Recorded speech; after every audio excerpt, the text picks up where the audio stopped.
Omboka nini penza onzambe nanga. Omboka nini bonga mo lokola bateka na ba chinois baso ba koto nyonso. C'est bon.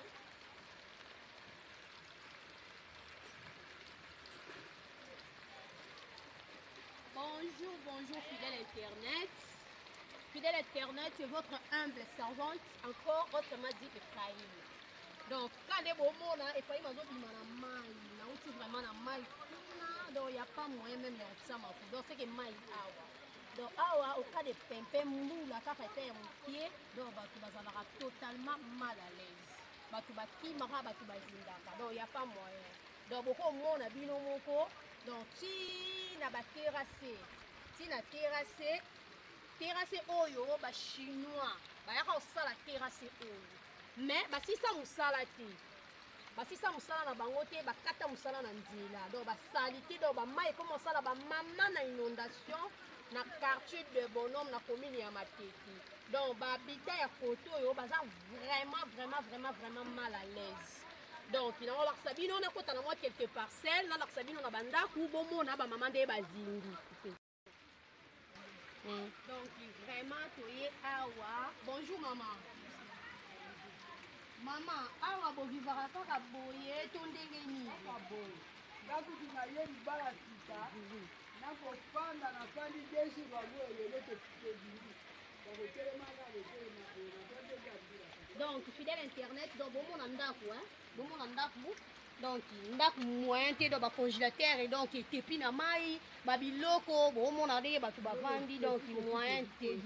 Donc moyen te. Et loko to senga juste quand na ba konza mboka na biso botala pe ba habitat ya Koko ya commune ya Matete na quartier de Bonhomme.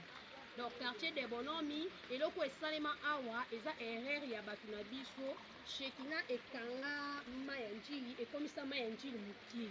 Donc na terrasse o ba chinois basalela biso basilisa musala na bango na suka te basuka ndamba basala ndambu donc ekoma ko créer ba dégâts ya boye donc omona batu libanda boye donc c'est juste eza bato bakimi ba mai oyo ezo yelaka batu na bandako donc chose ezaki soki moyen kozala tosengi na bakonzi ya mboka bobongisela biso terrasse oyo po bahabitat ya Matete ya quartier de Bonhomme bazala na kimia bavanda pe na kimia ezalaka kaka teke mbula so ebeti babiloko ya boye esalemaka c'est pas bien biso nyonso toza na mboka ngo kongo tozomérite pe babolamu ya mboka na biso.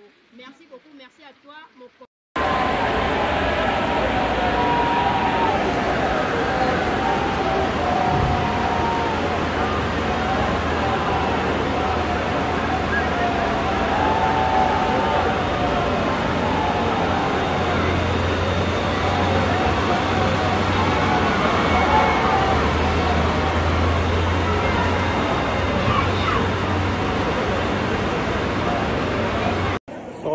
Kalamu plein à craquer.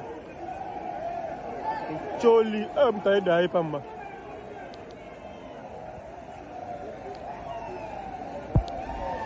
Kalamu toni ma bi.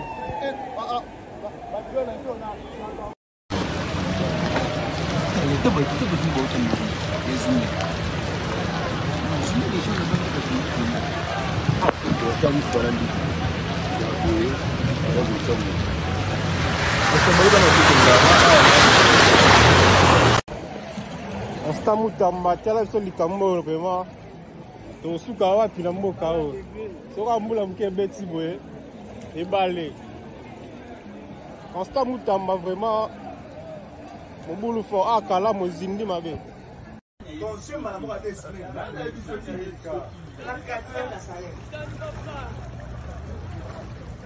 RDC. Ça c'est la RDC, je vous présente la RDC.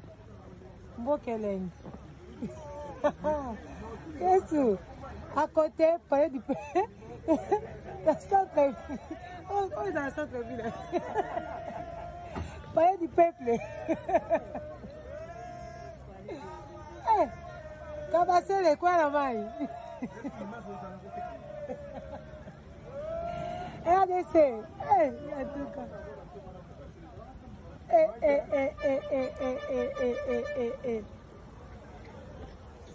Ça, c'est la RDC. Le public démocratique du Congo. lisusu mboka ezokotisa baminere mboka mobimba bakonzi batongaka baetage chaque jour oyo nyonso kaka kabila banzela ezotongama te kabila kaka moto azoboya kotonga banzela oyo baetage ezotongama chaque jour na mboka nzela oyo ya kalembelembe awa avant bokasa oyo naza mona lingwala nazolobelaka lingwala nalobeli mpe bana komi na Kinshasa oyo nyonso ezokaka kabila soki bozokokamaka moto ebo démissionner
akanye pouvoir alo mo pasete na tisa mboka moyo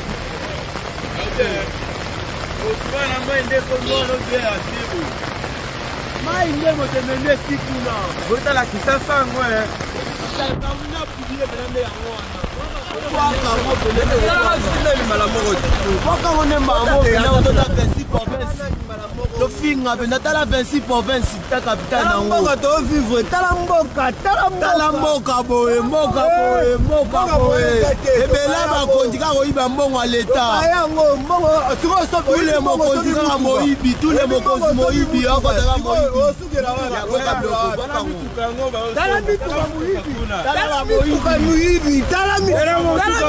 oyibela mbongo oyo kolinga makila batetanga otika mbongo oyo koluka makila na biso oyo kolinga biso tosufrie nde kosufri